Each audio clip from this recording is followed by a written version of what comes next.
नमो अरिहंताणं नमो सिद्धाणं नमो आयरीयाणं नमो वज्झायाणं नमो लोये सौवसाहूणं गुणानां विस्तरं वक्ष्ये स्वभावानां तथैव च पर्यायाणां विशेषेण नत्वा वीरं जिनेश्वरम्। 1008 श्री मूलनायक आदिनाथ भगवान की जय। द्वासांग जिनवाणी माता की जय। आचार्य श्रेष्ठ आचार्य गुरुवर श्री 108 देवसेन स्वामी जी महाराज की जय। आचार्य श्रेष्ठ आचार्य गुरुवर श्री 108 विद्यासागर जी महाराज की जय। तीर्थ चक्रवर्ती जगत पूज्य निर्यापक श्रमण मुनि पुंगव श्री 108 सुधा सागर जी महाराज की जय। समस्त मुनि संघ की जय। कल हम सभी ने आला पद्धति ग्रंथ के एक नए अधिकार का अध्ययन प्रारंभ किया था, जिसका नाम है नए अधिकार। इसके पूर्व कुछ भूमिका स्वरूप हमने अध्याय पढ़े थे, जिनमें द्रव्य अधिकार। अब द्रव्य जैसा होता है उसके लिए कहा गया कि द्रव्य गुण पर्यायों से सहित होता है, इसीलिए गुण अधिकार भी पढ़ा, गुण व्युत्पत्ति अधिकार भी पढ़ा। फिर पर्याय अधिकार, पर्याय व्युत्पत्ति अधिकार। द्रव्य के स्वभाव भी होते हैं, इसीलिए स्वभाव और स्वभाव व्युत्पत्ति अधिकार भी पढ़ लिया। अब इन द्रव्य का लक्षण, गुण, पर्याय और स्वभावों का लक्षण, इनका ज्ञान कैसे होता है, तब उधर उन्होंने लिखा था कि द्रव्य का, गुण का, पर्याय आदि का जो ज्ञान होता है वह हमें प्रमाण और नय की विवक्षा से ज्ञान उसका होता है। प्रमाण नय विवक्षातः, तो प्रमाण नयैरधिगमः, प्रमाण और नय के द्वारा इन द्रव्य आदि के गुणों को, पर्यायों को, स्वभावों को जाना जाता है। प्रमाण के अपन ने भेद प्रभेद सभी समझे थे। फिर कल अपन ने नय पर चर्चा प्रारंभ की थी। नय किसे कहते हैं, तो उस प्रमाण का जब कथन किया जाता है तो वह नय कहलाता है। प्रमाण से हम समस्त वस्तु को जान जाते हैं, लेकिन जब उसका कथन करेंगे तो समग्र वस्तु का कथन एक साथ नहीं हो सकता। हम अंश अंश रूप में ही उसका कथन कर पाएंगे। तो उसके जो अंश होता है, उस अंश का कथन करने वाली जो पद्धति है, उसी को हम नय कहते हैं। नय में कहीं ना कहीं अपेक्षाएं या विवक्षा लगाई जाती है। जैसे हमने आपको बताया था कि एक जो द्रव्य है, उस द्रव्य में दोनों प्रकार का स्वभाव है, नित्य स्वभाव भी है, अनित्य स्वभाव भी है।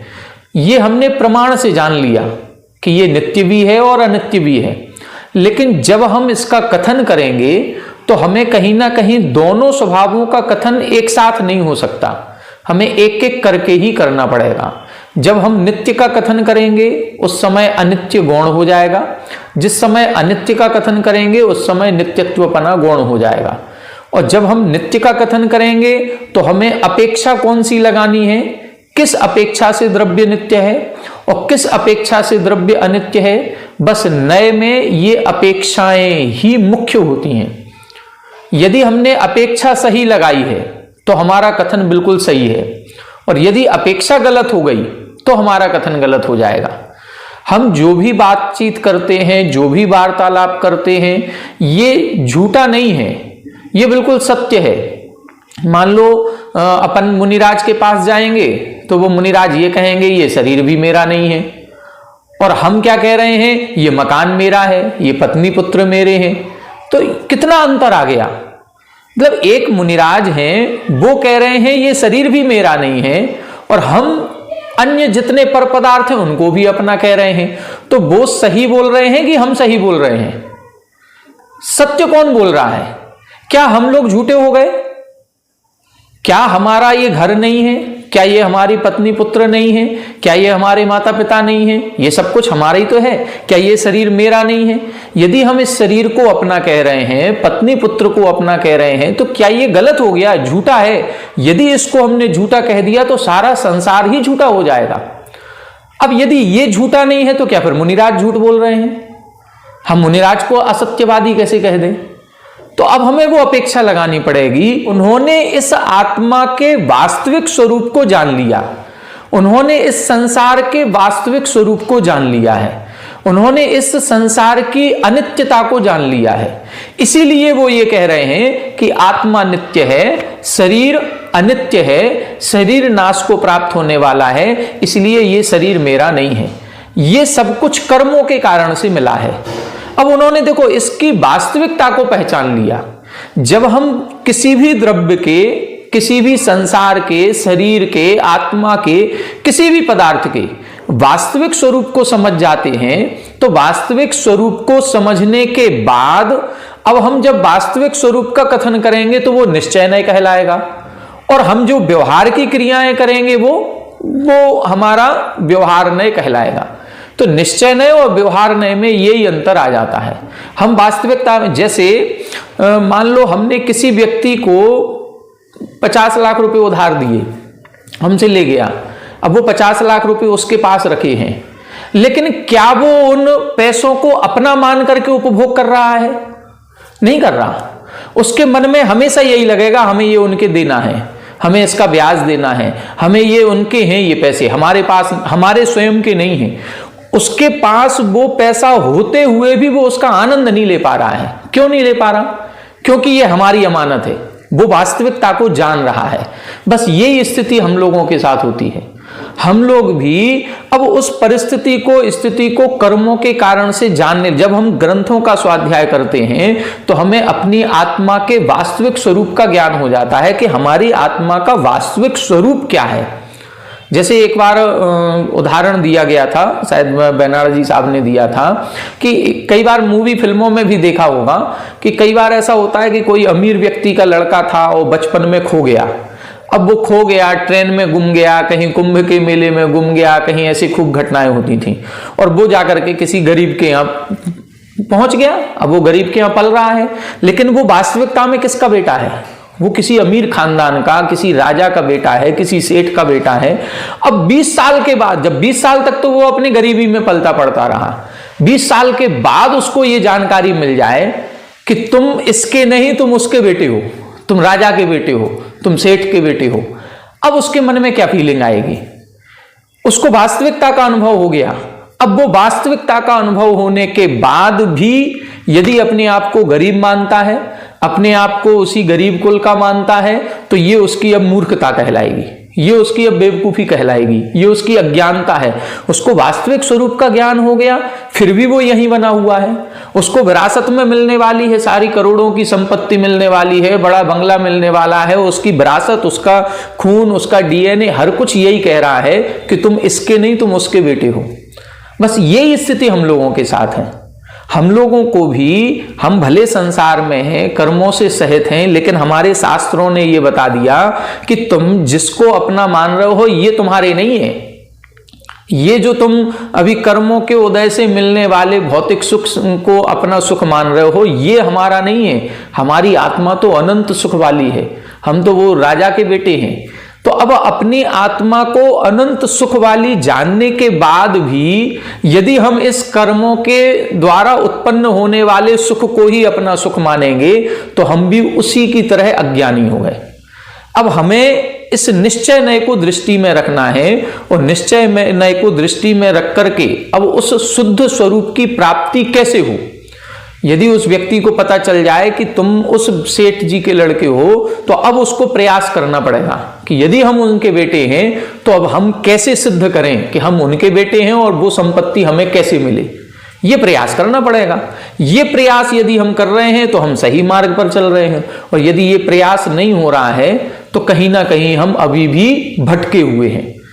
यहां पर भी यही चीज बताई जा रही है, यहां पर भी यही है कि हमें अपने आत्मा के सच्चे स्वरूप का यदि भान हो गया है, हमें अपने आत्म तत्व की संपत्ति का पता चल गया है कि हमारी आत्मा भी अनंत ज्ञान वाली है, अनंत सुख वाली है, फिर हम छोटे छोटे इंद्रिय सुख में क्यों भटक रहे हैं? यदि हम भ्रमण कर ही रहे हैं, इंद्रिय सुखों को अपना मान रहे हैं, तो अब प्रयास तो ये करें कि हम उस सुख को प्राप्त करें। उस सुख को प्राप्त करने का उपाय क्या है? बस ये उपाय हमारी निश्चय नय को हमेशा साध्य बनाया गया। साध्य का मतलब उसको हमें प्राप्त करना है, लेकिन व्यवहार नय को साधन बनाया गया। व्यवहार नय को साधन बना करके हम निश्चय नय तक पहुंचते हैं। कल अपन ने इस निश्चय और व्यवहार पर चर्चा की थी। कल हमने 2-3 आपको प्रसंग भी बताए थे कि 3 प्रकार के संबंध होते हैं, एक तादात्म्य संबंध, एक संश्लेष संबंध और एक संयोग संबंध। तादात्म्य संबंध उसे कहते हैं जो गुण और गुणी का संबंध होता है, जिसको कितना भी प्रयास करें अलग नहीं किया जा सकता, जो अनादिकाल से है और अनंत काल तक रहेगा। बस इस तादात्म्य संबंध की जब जब चर्चा की जाएगी, गुण और गुणी की जब जब चर्चा की जाएगी, उसको हम बोलेंगे निश्चय नय। ठीक है। व्यवहार नय में फिर अन्य सारी चीजें आ जाएंगी। अब व्यवहार नय में संश्लेष संबंध भी आएगा और संयोग संबंध भी आएगा। अब इसको अपन सद्भूत व्यवहार और असद्भूत व्यवहार कहते हैं। तो सद्भूत व्यवहार में हमारे जो राग द्वेष परिणाम हैं, कर्मों के कारण से उत्पन्न होने वाले हैं, ये शरीर आदि है, ये सब हम व्यवहार नय में ले जा सकते हैं। और जो पृथक से दिखने वाले पदार्थ हैं, घर मकान आदि हैं, रुपया पैसा आदि है, ये संयोग संबंध है, इसको हम असद्भूत व्यवहार नय कहते हैं। तो इस प्रकार से अपन ये 3 नयों में इनको डिवाइड करेंगे। अब इनके अपन एक एक सूत्र आएगा, उस सूत्र के अनुसार चलेंगे तो अपन विषय पर भी चलते रहेंगे और एक एक चीज अपन को क्लियर अच्छी तरह से स्पष्ट भी होगी। कल अपन ने इसमें यह देखा था कि उस प्रमाण के जो अंश होते हैं उनको नय कहते हैं। नय इन्होंने 9 प्रकार से बताए, द्रव्यार्थिक, पर्यायार्थिक, नयगम, संग्रह, व्यवहार, ऋजु सूत्र, शब्द, समाभिरूढ़ और एवंभूत।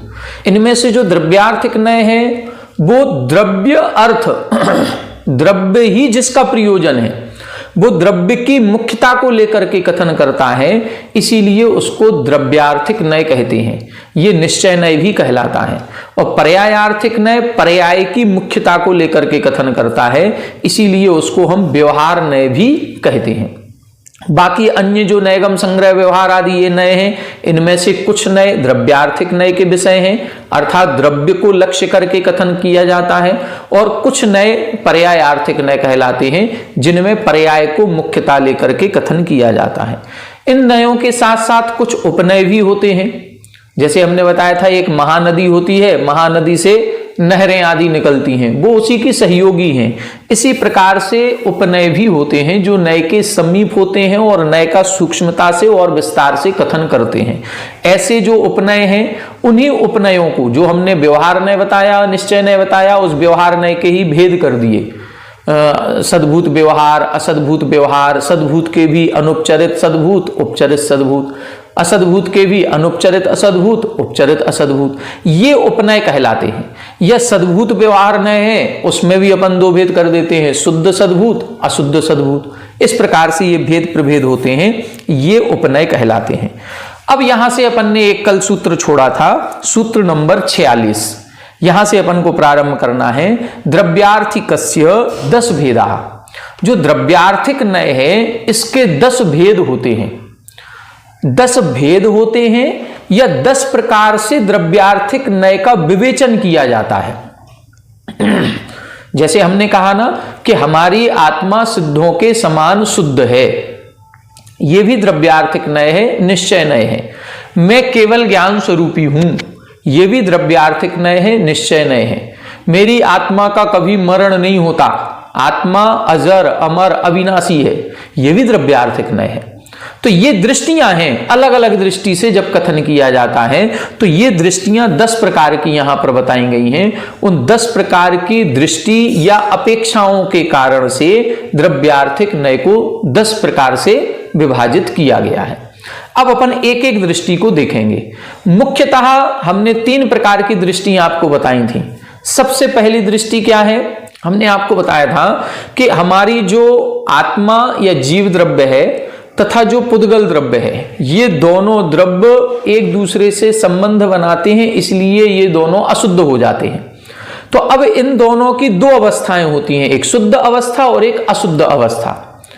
शुद्ध अवस्था में जो द्रव्य का स्वभाव होता है, या शुद्ध अवस्था में जो द्रव्य के गुण होते हैं, या शुद्ध अवस्था में जो द्रव्य की पर्याय है, उसको कथन करने वाला जो नय है वो शुद्ध द्रव्यार्थिक नय कहलाता है। हमारी आत्मा कैसी है? अशुद्ध है, लेकिन हम अपनी आत्मा की तुलना किससे कर रहे हैं? सिद्धों से। मैं भी सिद्धों के समान शुद्ध हूं। ये क्या हो गया? हम अशुद्ध होते हुए भी शुद्धता का कथन कर रहे हैं। तो जब हम अपनी आत्मा के या द्रव्य के शुद्ध स्वरूप का कथन करेंगे, उसको हम द्रव्यार्थिक नय कहते हैं। अब ये जो द्रव्यार्थिक नय है दो प्रकार का होता है, शुद्ध द्रव्यार्थिक और अशुद्ध द्रव्यार्थिक। जैसे हम कहें हमारी आत्मा ज्ञान स्वरूपी है, यह द्रव्यार्थिक नय हो गया। लेकिन अब ज्ञान भी 5 प्रकार का है, मति ज्ञान, श्रुत ज्ञान, अवधि ज्ञान, मनःप्रय ज्ञान और केवल ज्ञान। अब ये ज्ञान 5 प्रकार का है, तो हम कौन से ज्ञान स्वरूपी हैं? हम मति ज्ञान, श्रुत ज्ञान, अवधि ज्ञान, मनःप्रय ज्ञान स्वरूपी हैं या केवल ज्ञान स्वरूपी हैं? अब इसमें अपन ये देखें, यदि हम ये कह रहे हैं हमारी आत्मा केवल ज्ञान स्वरूपी है, तो केवल ज्ञान शुद्ध ज्ञान है। क्यों? क्योंकि कर्मों से रहित अवस्था में प्रकट होता है। तो जब हम अपनी आत्मा को केवल ज्ञान से जोड़ रहे हैं कि मेरी आत्मा केवल ज्ञान स्वरूपी है, तो यह शुद्ध द्रव्यार्थिक नय हो गया, क्योंकि शुद्ध गुण से हमने जोड़ा है। अब हम यदि कहें कि मेरी आत्मा ज्ञान स्वरूपी है, जो मुझे ज्ञान प्राप्त है, हमने आलाप पद्धति पढ़ ली, सर्वार सिद्धि पढ़ ली, तत्वार सूत्र पढ़ लिया, ये जो ज्ञान मुझे हुआ है बस यह ज्ञान ही मेरी आत्मा है, बाकी पर पदार्थ मेरी आत्मा का स्वरूप नहीं है। अब यदि हम इन 4 प्रकार के ज्ञानों को आत्मा का स्वरूप मान रहे हैं, तो ये माना तो हमने ज्ञान को ही स्वरूपी है, इसलिए है तो निश्चय नहीं, लेकिन ये अशुद्ध हो गया, क्योंकि हमने अशुद्ध गुण को अपना माना है। हमने अपने घर मकान आदि को अपना नहीं मान रहे हैं, पत्नी पुत्र आदि को अपना नहीं मान रहे हैं, शरीर को अपना नहीं मान रहे हैं। किसको मान रहे हैं? ज्ञान को अपना मान रहे हैं। तो है तो निश्चय नहीं, ज्ञान को ही, अपने ही गुण को अपना मान रहे हैं, तो यह है निश्चय नहीं। लेकिन हमने कौन से गुण को अपना माना? अशुद्ध गुण को। जब हम अशुद्ध गुण को अपना मानेंगे तो द्रव्यार्थिक नय तो है, लेकिन वो अशुद्ध द्रव्यार्थिक नय कहलाएगा। द्रव्यार्थिक नय के 2 भेद करेंगे, शुद्ध द्रव्यार्थिक, अशुद्ध द्रव्यार्थिक। तो जिस आत्मा के स्वरूप को हम अपना स्वरूप बता रहे हैं, यदि वो आत्मा का स्वरूप शुद्ध है, उससे अपनी तुलना कर रहे हैं, कर्मोपाधि से निरपेक्ष है, तो फिर शुद्ध द्रव्यार्थिक है। और यदि हम कर्मोपाधि से सापेक्ष लेकर के अपने बात कर रहे हैं, तो वो अशुद्ध द्रव्यार्थिक नय कहलाता है। इसी प्रकार से दूसरी दृष्टि लगाई जाती है उत्पाद, व्यय और द्रव्य से। उत्पाद और व्यय ये दोनों कैसे होते हैं? उत्पन्न होगा, नष्ट होगा, उत्पन्न होगा, नष्ट होगा। तो उत्पाद और व्यय ये पर्याय में होता है, पर्याय की दृष्टि है, लेकिन द्रव्यपना ये द्रव्य दृष्टि है। तो जब हम उत्पाद व्यय को गौण करते हैं और द्रव्य दृष्टि से बात करते हैं, तो आत्मा नित्य नजर आती है, आत्मा का कभी विनाश नहीं होता, क्योंकि द्रव्यपना है। तो उस दृष्टि से बात करेंगे तो ये शुद्ध द्रव्यार्थिक नय कहलाता है। ऐसे ही भेद अभेद की दृष्टि लगाई जाती है। अपन एक एक सूत्र पढ़ेंगे तो सारा विषय क्लियर होगा, ऐसे में आप उलझ जाएंगे। एक सूत्र अपन सबसे पहले 47 नंबर का पढ़ते हैं, उससे बहुत अच्छे से क्लियर होगा। देखो, पहला द्रव्यार्थिक नय का भेद बता रहे हैं। कर्मोपाधि निरपेक्षः शुद्ध द्रव्यार्थिकः यथा संसारी जीवः सिद्ध सदृक् शुद्धात्मा। कर्मोपाधि निरपेक्षः शुद्ध द्रव्यार्थिकः यथा संसारी जीवः सिद्ध सदृक् शुद्धात्मा। यहां बता रहे हैं, उदाहरण को देखें, जैसे संसारी जीव सिद्ध सदृक्, सिद्धों के समान शुद्ध आत्मा है। किसको किसके समान बता रहे हैं? संसारी जीव को सिद्धों के समान शुद्ध बता रहे हैं। अब बताओ, संसारी जीव शुद्ध है कि अशुद्ध? संसारी जीव तो अशुद्ध है और सिद्ध जीव शुद्ध हैं, लेकिन हमने अशुद्ध की तुलना शुद्ध से कर रहे हैं और ये कह रहे हैं कि ये संसारी जीव भी सिद्धों के समान है। किस अपेक्षा से समान है? कर्मोपाधि निरपेक्ष। कर्म की जो उपाधि है, जो कर्म का हमारे से बंध हुआ है, उस बंध को छोड़ दो। निरपेक्ष, निरपेक्ष का मतलब छोड़ दो, उसको ध्यान मत दो। यदि देखो हमारे में और सिद्धों में अंतर क्या है? सिद्धों की परिभाषा क्या बताते हैं? जो आठों कर्मों से रहित हो गए हैं वो मुक्त जीव हैं, और जिनके आठों कर्म लगे हैं वो संसारी जीव हैं। यही तो परिभाषा है। अब यदि हम कर्म को अलग कर दें, कर्म की कोई बात मत करो, अब कर्म को जब हम अलग कर देंगे, अब सिद्धों में और हमारी आत्मा में क्या अंतर है? बिना कर्म को मत लाओ, बस कर्म की बात नहीं करना है। बिना कर्म के उनकी आत्मा में और हमारी आत्मा में क्या अंतर है? कोई अंतर नहीं। जैसी उनकी आत्मा है वैसी ही हमारी आत्मा है। यदि जैसे अपन कहते चींटी 3 इंद्रिय जीव है, हम पंचेंद्रिय जीव हैं, इंद्रियों की बात मत करो, इंद्रिय शब्द हटा दो, तो उस चींटी में और हम में क्या अंतर है? कोई अंतर नहीं। वो भी जीव है, हम भी जीव हैं, हमारे अंदर भी ज्ञान है, उसके अंदर भी ज्ञान है। आहार, भय, मैथुन, परिग्रह, चारों संज्ञाएं हमारे अंदर भी हैं, उसके अंदर भी हैं, तो उसमें और हम में क्या अंतर हुआ? कोई अंतर नहीं। जब मार्गणाओं का अध्ययन किया जाता है तो मार्गणाओं में यही बताया गया। जैसे हम इंद्रिय मार्गणा की बात करें, पंचेंद्रिय मार्गणा, तो पंचेंद्रिय मार्गणा में देव भी है, पंचेंद्रियों में नारकी भी हैं, पंचेंद्रियों में मनुष्य भी हैं और त्रियंची भी हैं।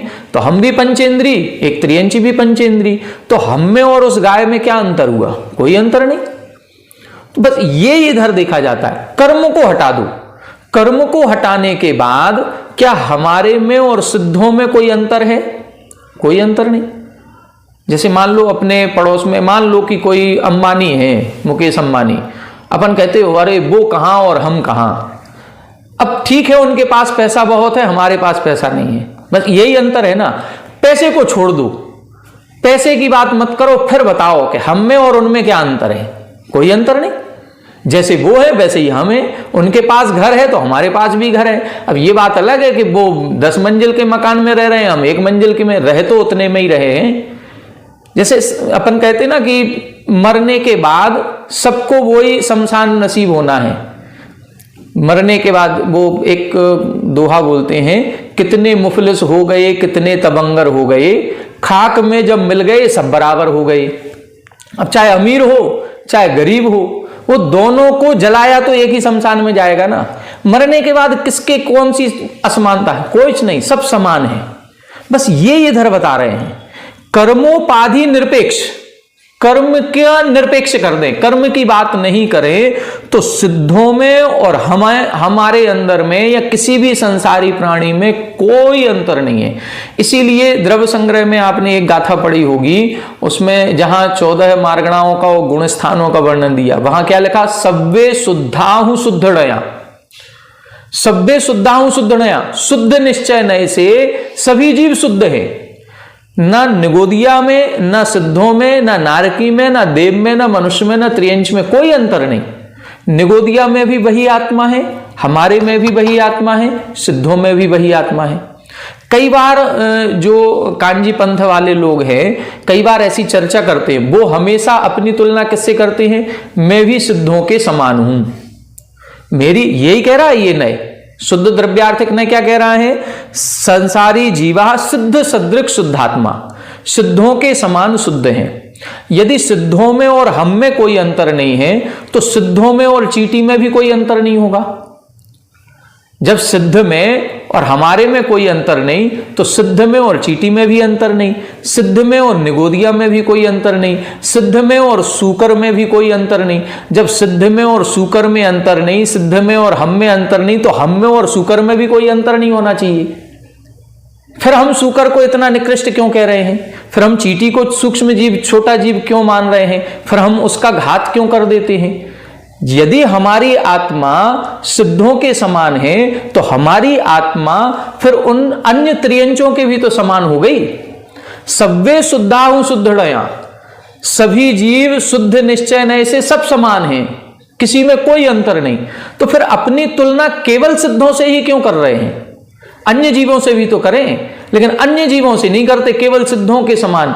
यदि तुलना करनी है तो उत्कृष्ट के साथ साथ निकृष्ट से भी करो, फिर उस जीव का भी कल्याण करो, लेकिन ऐसा नहीं करते। बस यही अंतर आ जाता है। हम एक पक्ष से लेकर के नहीं चले, हम सारे पक्षों को लेकर के चले। तो यहां पर अपन को यह समझना है, कर्मोपाधि निरपेक्ष, कर्म की उपाधि से रहित यदि हम करते हैं तो उस समय जैसे सिद्ध वैसे ही हम में और सिद्धों में कोई अंतर नहीं।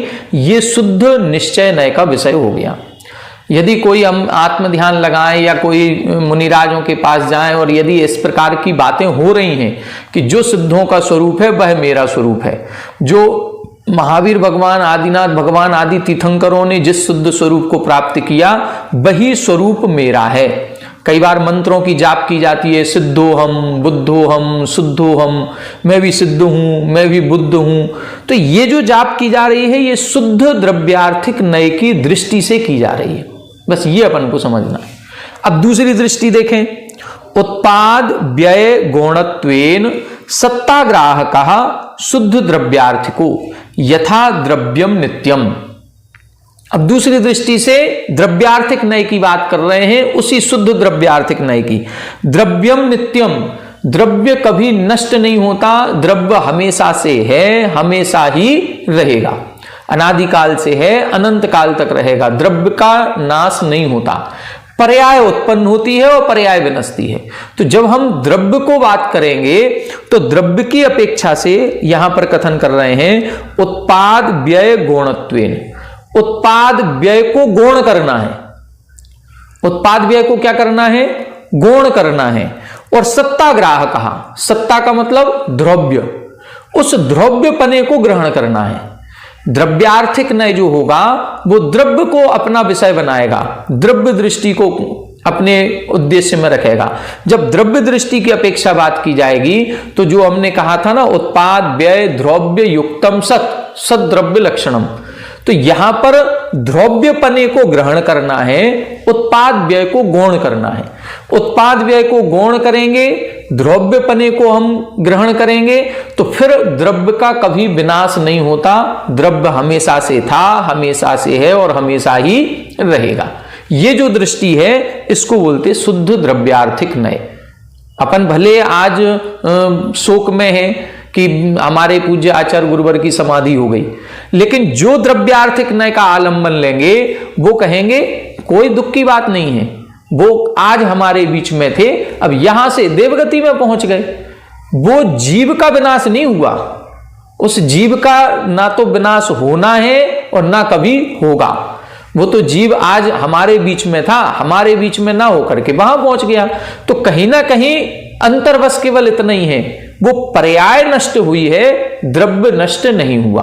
तो जब द्रव्य दृष्टि की बात की जाती है तो उसे हम शुद्ध द्रव्यार्थिक नय कहते हैं। तो यहां क्या हो गई दूसरी दृष्टि। पहली दृष्टि में हमने शुद्ध स्वभाव की बात की थी कि शुद्ध गुण से हम सिद्धों के समान हैं।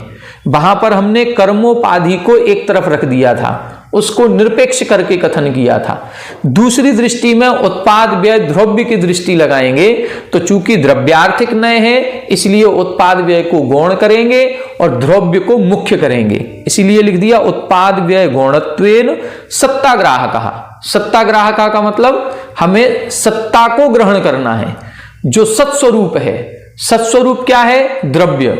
जैसे अपन ने पढ़ा था नित्यावस्थितान्य रूपाणी, ये द्रव्य नित्य हैं, अवस्थित हैं।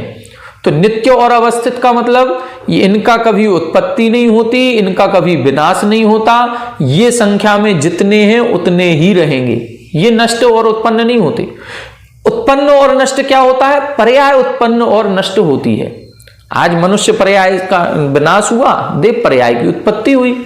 तो ये यदि हम पर्याय की दृष्टि लगाएंगे तो पर्याय आर्थिक नय। अभी इसके बाद जब पर्याय आर्थिक नय के 6 भेद करेंगे वहां पर इसी सूत्र को फिर लिखेंगे, लेकिन वहां क्या लिखेंगे, उत्पाद व्यय गौण नहीं लिखेंगे, मुख्यत्व लिखेंगे।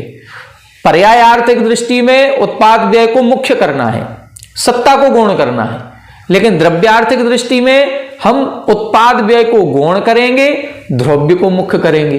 बस यही अंतर है और कुछ नहीं। नय में यही लगाया जाता है, हम किस अपेक्षा से बात कर रहे हैं। आपके पड़ोस में यदि कहीं कोई एक्सपायर हो जाए और हम उसके घर में जाएं, अरे कोई नहीं मरता, कहीं किसी का कोई मरण नहीं होता, तो आप वो तुरंत कहेगा ऐसे कैसे कह रहे हो आप कि किसी का मरण नहीं होता, हमारे घर से तो ये व्यक्ति का मरण हो गया। तो हमें उसको समझाना पड़ेगा कि हम पर्याय दृष्टि से बात नहीं कर रहे हैं, हम द्रव्य दृष्टि से बात कर रहे हैं। ये जो जिसके लिए तुम रो रहे हो ये उसकी पर्याय थी, द्रव्य तो आत्मा है, उस आत्मा का मरण नहीं होता। आत्मा जिस शरीर में थी उसकी ये पर्याय थी, उस शरीर का मरण हो गया, अब उसने दूसरा शरीर ले लिया, तो ये पर्याय बदली है। आत्मा तो अभी भी है, वो अभी भी जीवित है, आत्मा का कभी मरण नहीं होता। तो ये हमें उसको दृष्टि समझानी पड़ेगी, वो दृष्टि समझ जाएगा फिर उसको भी दुख नहीं होगा। तीसरी विशेषता क्या बता रहे हैं? भेद कल्पना निरपेक्ष शुद्धो द्रव्यार्थी को यथा निज गुण पर्याय स्वभावात द्रव्यम अभिन्नम। हमने बताया था कि भेद कथन और अभेद कथन ये दो प्रकार से दृष्टि लगाई जाती है। भेद और अभेद का क्या मतलब? आत्मा में गुण भी होते हैं, आत्मा की पर्याय भी होती है, आत्मा के स्वभाव भी होते हैं। सभी द्रव्यों में हमने गुण, पर्याय और स्वभाव पढ़ लिए। तो ये गुण, स्वभाव और पर्याय जो हैं ये आत्मा की ही हैं या आत्मा से अलग हैं? ये आत्मा की ही हैं। ज्ञान गुण आत्मा का ही है, आत्मा का ही है। क्या आत्मा और ज्ञान में कोई अंतर नहीं है? जैसे हमने आपको बताया हम धन से धनी हुए हैं, धन के कारण से धनी है, इसी तरह से ज्ञान के कारण से व्यक्ति ज्ञानी बनता है। तो हम यदि जैसे धन अलग दिख रहा है, धनी अलग दिख रहा है, ये भेद कथन है, ये भेद कथन। धन अलग है, ये धनी व्यक्ति है क्योंकि हमारे पास खूब पैसा है, तो ये धन और धनी का संबंध हो गया। जब तक हमारे हाथ में धन है हम तभी तक धनी कहलाएंगे। लेकिन कई बार आपने ऐसा देखा होगा कि मान लो कोई एक अमीर व्यक्ति है, वो किसी फंक्शन प्रोग्राम में पहुंच गया, तो उसको हम अलग से मंच देते हैं, अलग से उसको बैठने के लिए स्थान देंगे, उसको माला पहना करके स्वागत करेंगे। क्यों? अरे ये बहुत बड़े व्यक्ति है, इनके पास लाखों करोड़ों रुपए है। कहाँ है? अभी है क्या? अभी साथ में कुछ नहीं लिए। वो हो सकता है अभी साथ में तो जेब बिल्कुल खाली लेके आए हों, मंदिर आए हैं खाली हाथ आए हैं, धोती दुपट्टे पहने हों, कुछ भी नहीं है, लेकिन फिर भी हमने इनको धनी क्यों कह दिया? क्योंकि हमने उस धन के साथ इनका अभेद कर दिया। धन का और धनी का भेद नहीं कर रहे हैं, अभेद। जब अभेद कथन होगा तो धन हमारे साथ हो या ना हो हम धनी ही कहलाएंगे। इसी तरह से हमारे ज्ञान के साथ है, ज्ञान गुण है, पर्याय है, स्वभाव है। ये गुण, पर्याय, स्वभाव द्रव्य से अलग नहीं हो सकते। द्रव्य, गुण, पर्याय और स्वभाव का एक मेक स्वरूप है, बस एक मेक अभेद रूप से जो स्वीकार करता है उसको हम शुद्ध द्रव्यार्थिक नय कहते हैं। जो गुण में और गुणी में भेद नहीं करता, जो गुण और गुणी को एक रूप से ही स्वीकार करता है उसे हम द्रव्यार्थिक नय कहेंगे। जैसे क्या लिखा? भेद कल्पना निरपेक्ष। निरपेक्ष का मतलब दूर करना है। जैसे अभी पढ़ा था अपन ने कर्मोपाधि निरपेक्ष, कर्म को दूर करके हम बात करें। इसी तरह से भेद कल्पना को दूर कर दो। हमें भेद नहीं करना है कि ये गुण है और ये द्रव्य है, नहीं, गुण और द्रव्य अभेद है। जैसे हम मान लो सोना है, सोने में जो पीलापन है, क्या उस पीलेपन को हम अलग कर सकते हैं? नहीं कर पाएंगे, ये अभेद है। अग्नि में से उष्णता को हम अलग निकाल सकते क्या? नहीं निकाल सकते। अग्नि जब जब होगी वो उष्ण ही होगी। तो ये अभेद कथन करना कि उष्णता है मतलब अग्नि है, अग्नि है मतलब उष्णता है, ये दोनों भी अभेद रूप से जब कथन किया जाएगा उसको हम शुद्ध द्रव्यार्थिक नय कहते हैं। जैसे निज गुण पर्याय स्वभावात, स्वयं के गुणों की अपेक्षा, स्वयं के पर्याय की अपेक्षा, स्वयं के स्वभाव की अपेक्षा से द्रव्यम अभिन्नम, द्रव्य में कोई भेद नहीं है। अब हम ये नहीं कह सकते कि यह हमारी मनुष्य पर्याय है, नहीं, मैं जीव हूं, हम इसको मनुष्य नहीं कहेंगे, हम अपने आप को जीव मानेंगे। ये जीव है या चींटी है? हम उसको चींटी कह रहे हैं। तो यदि हम चींटी कह रहे हैं तो हमने पर्याय को मुख्यता दी है, और हम जीव कह रहे हैं तो हम द्रव्य को मुख्यता दे रहे हैं। बस हमें ये द्रव्य को मुख्यता देनी है। द्रव्य पर्याय से भिन्न नहीं होगा। द्रव्य जिस रूप में है वही उसकी पर्याय है। द्रव्य गुण से भिन्न नहीं होगा। गुण, पर्याय और स्वभाव से अभिन्न द्रव्य को स्वीकार करना, उस द्रव्य का कथन करना ही ये शुद्ध द्रव्यार्थिक नय का विषय होता है। तो शुद्ध द्रव्यार्थिक नय के 3 भेद पढ़ लिए अपन ने, 3 अपेक्षाओं से। एक कर्मोपाधि की अपेक्षा से पढ़ा, एक उत्पाद व्यय द्रव्य की अपेक्षा से पढ़ा, और तीसरा गुण, स्वभाव और पर्याय के अभेदपने की अपेक्षा से पढ़ा। जब हम गुण, पर्याय और स्वभाव को अभेद करेंगे तो शुद्ध द्रव्यार्थिक नय है। हम उत्पाद व्यय को गौण करके द्रव्य को सापेक्ष करेंगे तो शुद्ध द्रव्यार्थिक नय है। और हम अपने आत्म स्वरूप को कर्मोपाधि से रहित मानेंगे तो हम भी सिद्धों के समान हैं, ये शुद्ध द्रव्यार्थिक नय। अब इन्हीं तीनों को उल्टा करना है तो अशुद्ध द्रव्यार्थिक नय निकल आएगा। ये शुद्ध पढ़ लिया। अब 3 जो सूत्र अगले हैं वो इन्हीं के विपरीत हैं। विपरीत कर देंगे तो शुद्ध की जगह क्या हो जाएगा? अशुद्ध। देखें कैसे। कर्मोपाधि सापेक्षो अशुद्ध द्रव्यार्थिको यथा क्रोधादि कर्मज भाव आत्मा। क्या कह रहे हैं? अभी अपन ने पढ़ा था कर्मोपाधि निरपेक्ष, अब क्या लिखा है? कर्मोपाधि सापेक्ष। अब कर्मोपाधि को सहित लगाना है। जब कर्मोपाधि से हम सहित हैं तो हमारा द्रव्य शुद्ध होगा कि अशुद्ध होगा? हम अपने आप को कर्म से सहित मान रहे हैं तो कर्म से सहित द्रव्य तो अशुद्ध होगा। और फिर अशुद्ध द्रव्यार्थिक नय है तो हमारी आत्मा में जो भाव उत्पन्न हो रहे हैं, जो विभाव परिणाम है, चाहे वो क्रोध का हो, चाहे मान का हो, चाहे माया का हो, लोभ का हो, जितने भी कसाय के भाव बन रहे हैं, ये सभी आत्मा ही कर रही है कि कोई दूसरा कर रहा है? आत्मा ही कर रही है। तो क्रोध परिणाम भी आत्मा का है। अब हम कहें कि हम क्रोध तो कर रहे हैं लेकिन हमारी आत्मा तो सिद्धों के समान शुद्ध है, तो जब हम सिद्धों के समान शुद्ध कहेंगे उस समय हम शुद्ध द्रव्यार्थिक नय की बात कर रहे हैं। लेकिन जिस समय हम क्रोध कर रहे हैं उस समय तो हम क्रोधी हैं, वो अशुद्ध द्रव्यार्थिक नय का विषय बनेगा क्योंकि हम कर्मों से सहित हैं। तो हमें दोनों दृष्टि रखनी पड़ेगी, शुद्ध द्रव्यार्थिक नय की भी और अशुद्ध द्रव्यार्थिक नय की। शुद्ध द्रव्यार्थिक नय शुद्ध द्रव्य को ग्रहण करेगा, अशुद्ध द्रव्यार्थिक नय अशुद्ध द्रव्य को ग्रहण करेगा। शुद्ध द्रव्यार्थिक नय शुद्ध द्रव्य के भावों को ग्रहण करेगा, अशुद्ध द्रव्यार्थिक नय अशुद्ध द्रव्य के भावों को ग्रहण करेगा। तो हम हैं तो अशुद्ध, लेकिन जब हम शुद्धों से अपनी समानता दिखाएंगे तो वो शुद्ध द्रव्यार्थिक नय की अपेक्षा हो गया। और जब हम वर्तमान पर्याय की बात करेंगे तो हम अशुद्ध द्रव्यार्थिक नय की बात कर रहे हैं। ठीक है। कर्मोपाधि सापेक्ष, शब्दों को समझना है। यहां पर किसको सापेक्ष कर रहे हैं? पहले हमने कर्मोपाधि को निरपेक्ष किया था, अब उसी कर्मोपाधि को सापेक्ष कर रहे हैं। तो हमारा क्या हो गया? अशुद्ध द्रव्यार्थिक, क्योंकि क्रोधादि कर्मज भाव आत्मा, जो कर्म से उत्पन्न होने वाले क्रोधादि परिणाम हैं ये आत्मा के ही हैं, ये आत्मा ही है। बस ये स्वीकार करना, ये कहलाएगा अपना अशुद्ध द्रव्यार्थिक नय। दूसरा भेद अपन ने क्या पढ़ा था अभी? उत्पाद व्यय निरपेक्ष सत्ताग्राहक। अब देखें, उत्पाद व्यय सापेक्ष अशुद्ध द्रव्यार्थिको। अब यहां पर सत्ता की बात नहीं कर रहे हैं, केवल उत्पाद व्यय को ग्रहण कर रहे हैं, सत्ता को गौण कर दिया तो अशुद्ध द्रव्यार्थिक नय है। यथा एकस्मिन् समये द्रव्यम उत्पाद व्यय द्रव्यात्मकम।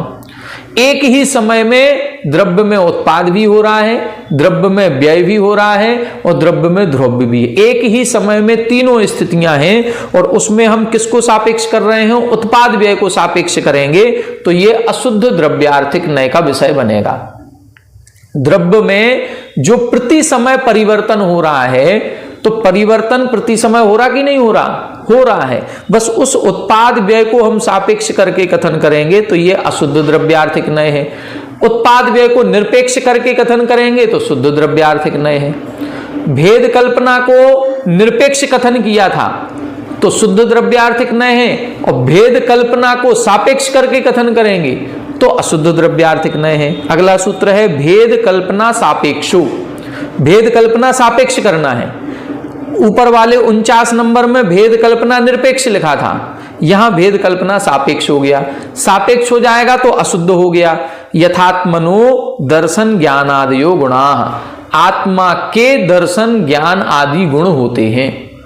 तो जब भेद करेंगे आत्मा का ज्ञान या ज्ञानी आत्मा, दो हैं।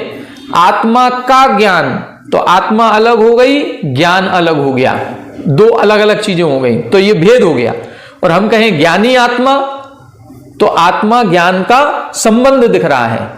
बस जहां पर भेद कल्पना निरपेक्ष होगा वहां ज्ञानी आत्मा ये कहा जाएगा, और जहां पर भेद कल्पना सापेक्ष कर देंगे वहां आत्मा का ज्ञान, आत्मा का दर्शन, आत्मा का सुख, इस प्रकार से चर्चा की जाती है।